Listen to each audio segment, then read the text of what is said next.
Greetings, my name's Guy Dauncey and this is Change the World. As you probably know, John Horgan's retiring as BC's Premier and leader of the NDP, and this November there will be a leadership election when the members of the BC NDP will choose his successor. Anyone who is or becomes a member of the NDP by September 4th can take part in the leadership vote, including anyone aged 12 years old and up. Is it a good system? A bad one? I don't know. In Britain, the Conservative Party is using the same system to choose their new Prime Minister.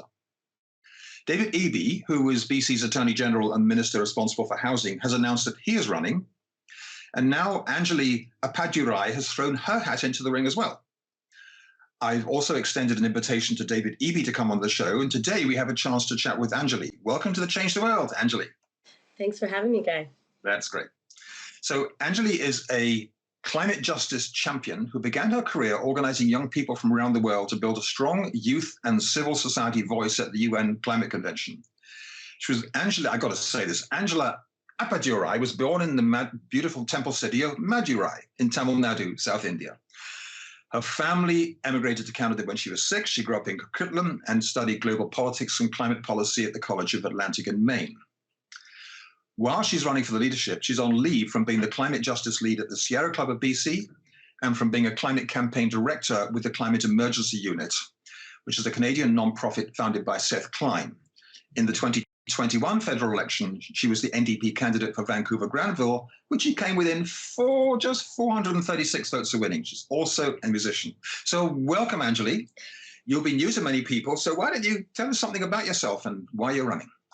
All right. Well, thanks for that generous bio. I, as Guy introduced me as, I'm a climate and social justice advocate. This is something that I've done my whole career straight out of school. I've been on the advocacy side of things in a lot of different corners of the climate movement. I cut my teeth organizing around the UN Climate Convention with youth around the world and with international coalitions, and learned a lot in that setting. Learned about organizing, I learned about coalition building, and I learned about climate justice and how it is a deeply complex issue that is fundamentally about people on the planet over corporate profits.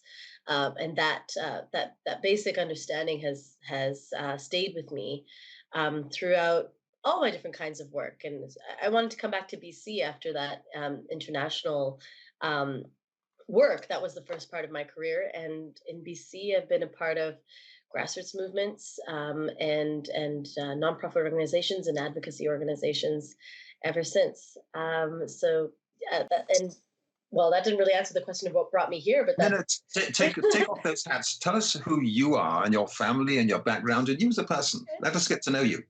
All right. Well, I am a really purpose-driven person, which is why I've done all this work. But that sort of extends to other parts of my life as well. I'm just a really people-oriented person. I keep my community close. Over the pandemic, really rooted down into friends and family. And I have a big, colorful family. I have 2 younger sisters. We're real outdoorsy people, animal people. My family loves to just drive into the countryside. It's our favorite thing to do. And I love music and arts, and I really believe in the power of arts to keep us resilient to climate change and to all the challenges around us. And I wish I had more time to be an artist, but I've definitely dabbled in it in the past and hope to get there again sometime. That's great. Well, let's jump in. I want to start with talking about the climate crisis. So the UN Secretary General, Antonio Guterres, has recently said we're on a fast track to climate disaster, major cities underwater, unprecedented heat waves, terrifying storms, widespread water shortages, extinction of 1 million species of plants and animals. He says this is not fiction or exaggeration. It's what the science tells us will result from our current energy policies. He called the latest UN climate report Code Red for Humanity. And he later said we are sleepwalking to climate catastrophe. And it's those who are expanding fossil fuels, not the climate activists, who are the truly dangerous radicals. So, Anjali, are you happy with the way the BC NDP government is tackling the climate crisis? And if you were Premier, what would you do? The first answer is no. And I've been, in my work, been very vocal. I've worked outside of government for my whole career, but I've been government adjacent, especially with the environmental organizations that I've been a part of. And as part of that work, we work closely with government, in opposition to government, checking government's homework, and pushing for stronger climate policy. And we've seen firsthand the deep resistance and the sort of kicking the can down the road approach that this current government has taken. I know it's easier for me to make these critiques from outside the system, but it's also a really clear view that I have, being a part of the social movements that have been pushing for actually adequate climate action for years. We've seen an approach that this government has taken that's actually backwards from where it should be. We've placed our priorities backwards.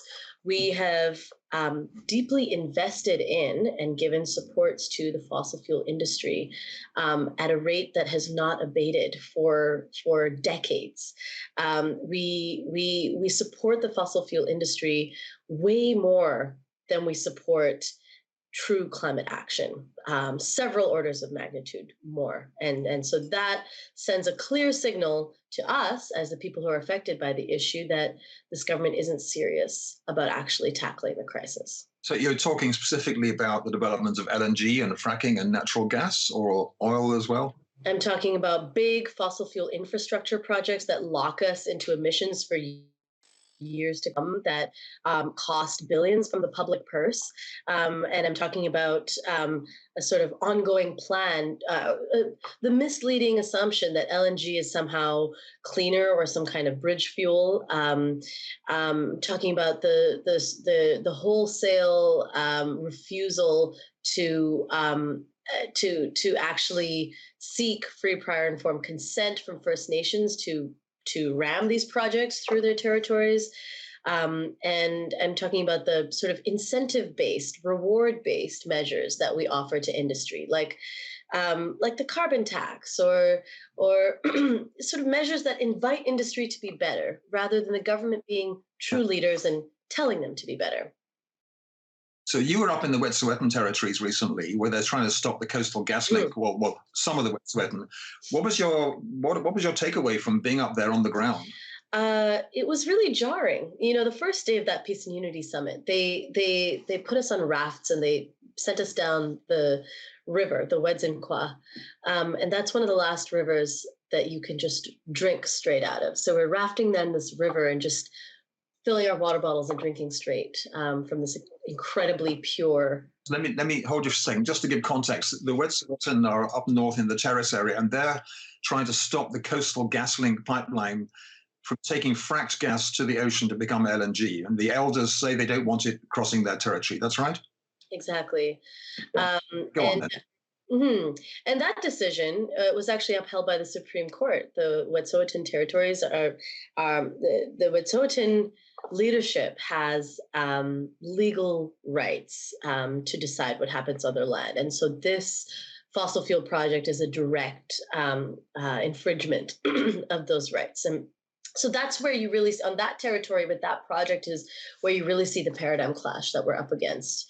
And we went and we saw the drill site for that pipeline, and it's big enough to hold several pipelines. It's clearly infrastructure that's being built for the long term to expand fossil fuel exports and that extraction and exports, and that's simply unacceptable and out of line with everything that this government has promised, and out of line with our climate targets, and out of line with the direction that we need to be headed in. So it was really jarring experience to see that giant, massive hole in the ground, and on top of that, to see the publicly funded security support. I mean, there's an entire new special wing of the RCMP that was created called a Community Infrastructure Resistance Group, or it's called CIRG. And that arm of the RCMP was created for the specific purpose of controlling opposition to these large industrial projects. And to me, those are public dollars defending private interests. And to me, that is a failure on the part of the government to actually protect our interests and to So, put people on planet first. so at a time when we got forest fires, we got rivers drying up, we got phenomenal flooding happens because the rain comes all at once. We've got the government supporting and paying the RCMP to stop the people who are trying to stop a project that's pouring more fuel onto the climate fire, right? Mm-hmm.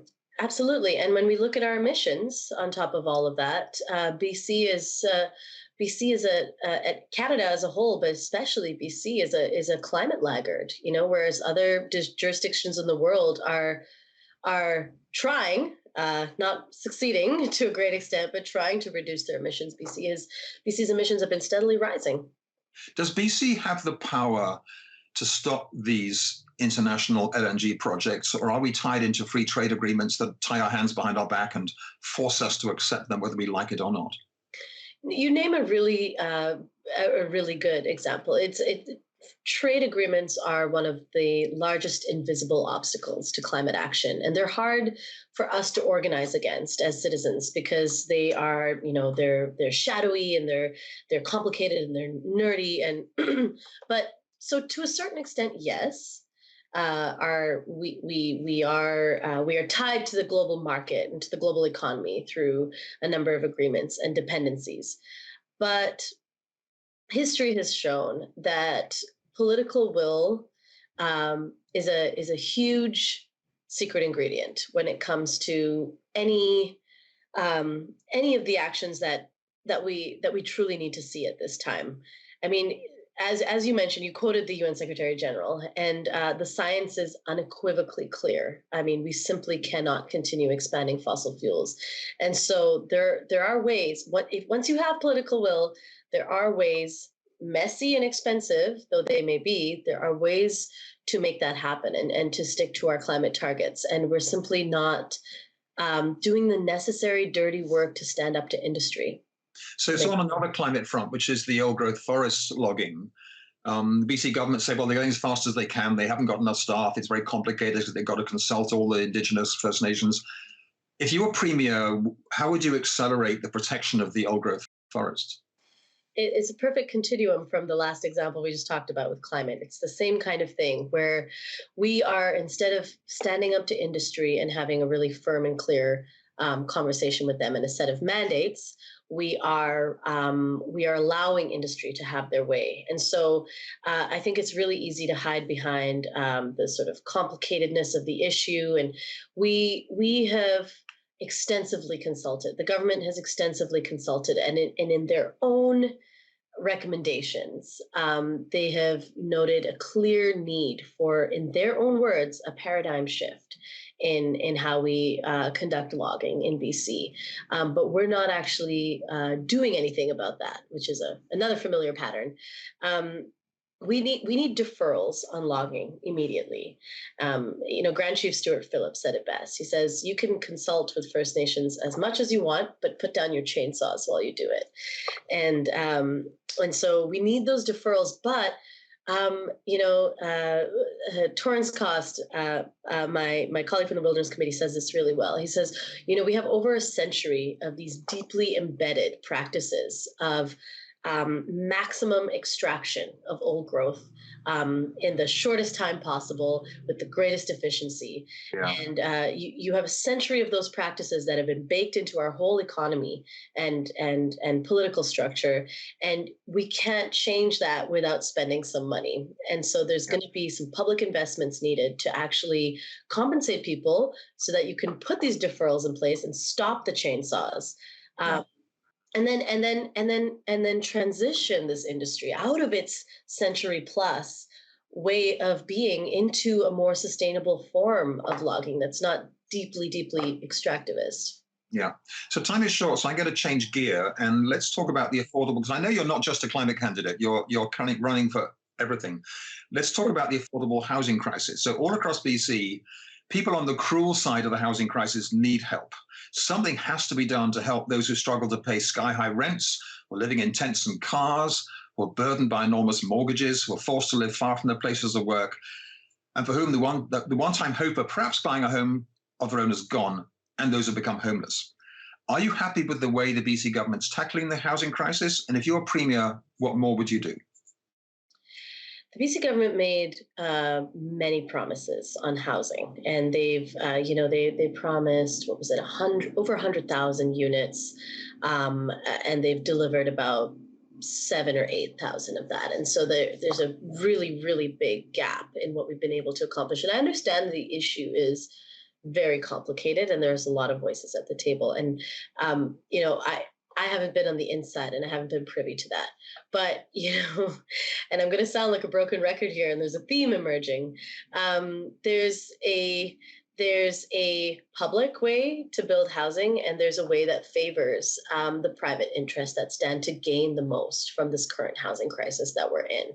And we've taken an approach of, once again, rewarding and incentivizing big developers and big industry, when instead, we have BC Housing, which is an organization that can have more teeth than it does, and we can create a process to fast track a major supply of affordable homes through BC Housing, and we simply haven't done that because there are big private interests and a lot of money on the table. But instead, we need to make that public investment to build those homes.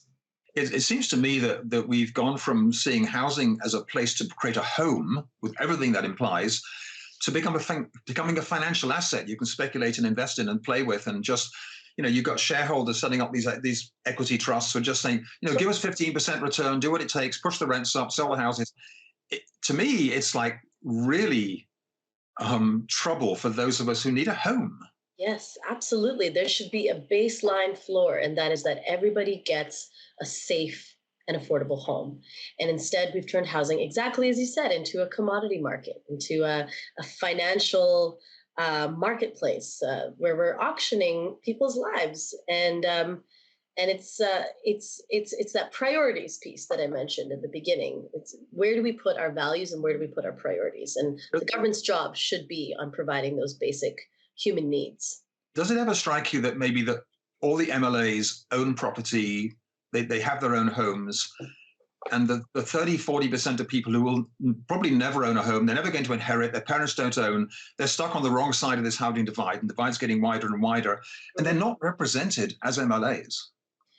It's a question I've been trying to answer for myself for years, and it speaks to this sort of phenomenon that happens when you enter a system like the one that we've built, a political system where you get further and further from the voices of the people who are most affected by the issues that you're supposed to work on as a government official. And so and when you start to get surrounded by people who sound like you, who are from the same socioeconomic status as you, who are also homeowners and who are comfortable financially, you lose that sense of urgency. You lose that sense of connection to the ground. And we're seeing that across the board. And, even just recently with the inflation being as high as it is, and the brunt of that being placed on us as people, and the government locked in negotiations with the public sector, that's striking right now. It was government workers, the MLAs, who did get their cost of living adjustments, and so there's a real divide here, and I think that's becoming clearer and clearer to people. Yeah. So let's shift once more and talk about the healthcare crisis and the shortage of doctors. Like almost 1 million people in BC don't have a family doctor and can't get one. In the rural areas, the healthcare system's overwhelmed with complaints, concerns, and report of serious health impacts caused by the reduction of services. We're also seeing long emergency room wait times, healthcare provider burnout, high pharmaceutical costs, nursing shortages. Are you happy with the way the NDP government's tackling the healthcare crisis? And if you were Premier, what would you do? And so, my approach to all of the intersecting crises, as you've sort of seen throughout this interview, is stemming from the same root. And that root is investing in our public systems. And I think we can view the pandemic as a test of those public systems, a big strain on our economy, a big strain on all of us. And there were clear winners and losers from that test. What it showed us was that our public systems after decades of underinvestment and austerity measures, were simply not up to the task of taking care of people.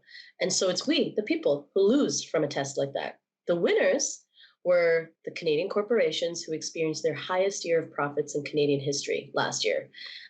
It wasn't just gross profits, it was profit margins. So it's actually companies using the crisis as an opportunity to widen their profit margins. And that to me is the sign of a very broken system. And so when it comes to healthcare, it's the same thing. We need to draw money down from where it's being accumulated at the very top, and we need to reinvest it in public good and public systems so that everybody has the basic right of free public health care. And so what I'm hearing from healthcare professionals who have really taken the brunt, the hit of the past 2 years, what we're hearing over and over again is that we need primary care. We need a public investment in primary care. And we need to make primary care a better place to work for doctors and nurses and healthcare professionals. We need to pay them more, because when you invest in something like primary care, the evidence shows that it produces better outcomes for across the board for people's health. You're catching conditions earlier, so it's actually not only better for your health because you're catching something before it gets serious, but it's better for the healthcare system because it costs less to catch. I hear doctors saying, I read about doctors saying that what they really want is primary group care, so they can be a team of people to working together. Someone else handles the administration and the business and filling in the form, so they can be what they train for is to be doctors, and they're getting burnt out because they're being stretched at both ends, right?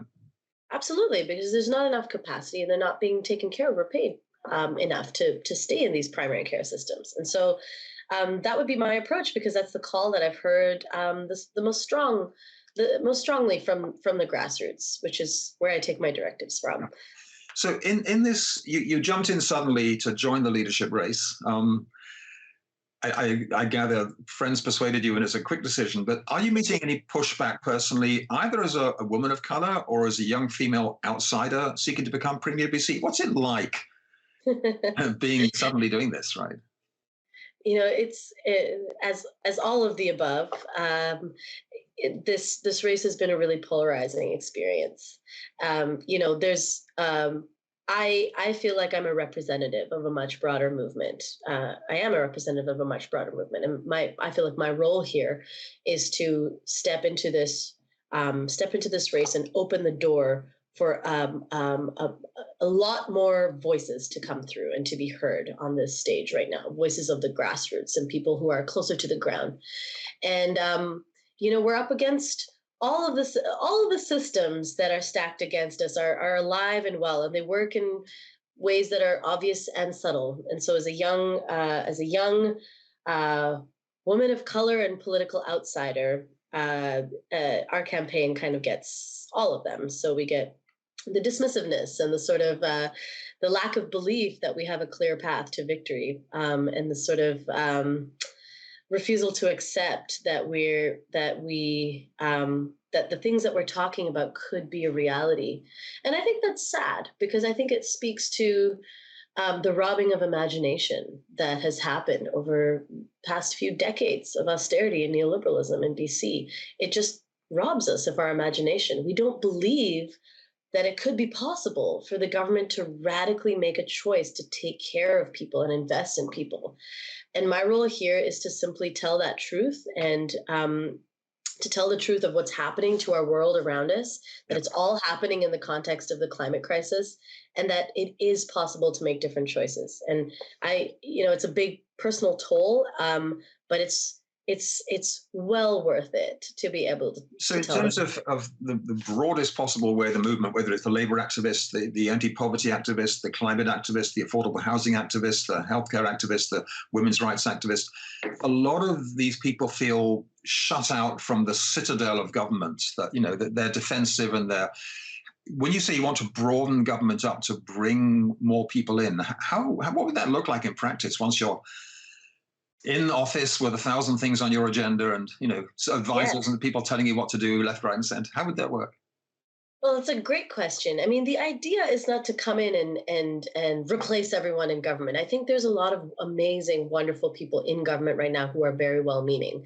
The way to broaden it up and bring in fresh voices would be to set up strong accountability structures that would require a lot more community consultation and a lot more taking in of best practice from community groups and from people who are on the ground on these issues.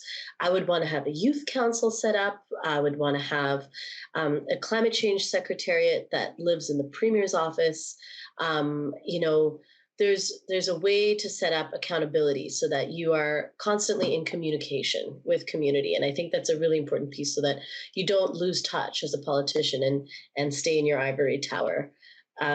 Yeah. Have people given you the idea of setting up small citizens' assemblies to sort of seek wider insights into, say, the healthcare crisis or the affordable housing crisis? I love that idea. I haven't explored it in depth, but it's certainly something that would be very much in the wheelhouse of Yeah. values of what I'm bringing forward. And I can understand that once you're in government, you've got so many things on your agenda all the time and life's so busy and your diary's full. But there's so many people feeling left out and not heard, right? Mm. So we've got 2 minutes to go. Are there any final points you want to make before we wrap up?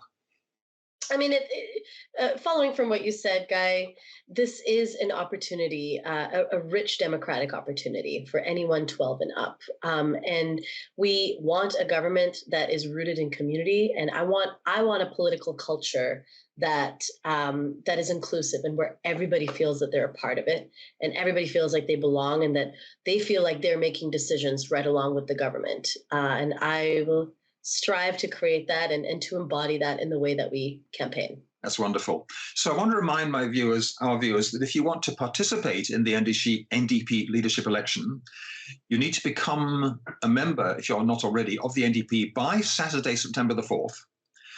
And interestingly, the NDP encourages membership from anyone aged 12 or older. So if you have children or grandchildren who you think might want to participate, maybe talk to them about this opportunity when they can be involved in choosing BC's next premier. And so thanks to all of you for watching this. I have invited David Eby. We'll get back to you, and if we'll do a show with him where we're totally non-partisan on this public airwaves thing. Thank you, Anjali. Good luck with all your campaigning for the next 2 months. I wish you fun and joy on the campaigning. Thank you. That's what we need a good dose of right now. I appreciate it. Thanks for having me. Thanks, everyone. We'll talk to you soon on Change the World.